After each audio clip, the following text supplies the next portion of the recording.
আর জুলাই বিপ্লবের স্বীকৃতি দিতে হলে জুলাই সনদের আইনি ভিত্তি দিতেই হবে। এই আইনি ভিত্তি ছাড়া কোনো নির্বাচন অনুষ্ঠান হওয়ার কোনো সম্ভাবনা নেই। কখন হবে এই আইনি ভিত্তির গোড়াপত্তর?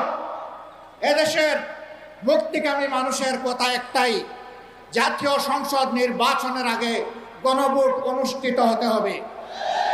গণভোটের ব্যাপারে সকল দল একমত, তাহলে তারিখ নিয়ে এই বায়নাবাজি কেন?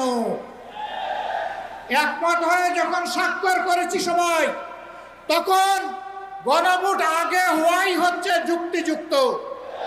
এর মধ্য দিয়ে আইনি ভিত্তির পাটাতন তৈরি হবে ইনশাআল্লাহ, এবং এর ভিত্তিতেই আগামী জাতীয় সংসদের নির্বাচন অনুষ্ঠিত হবে। ওই নির্বাচন যখন অনুষ্ঠিত হবে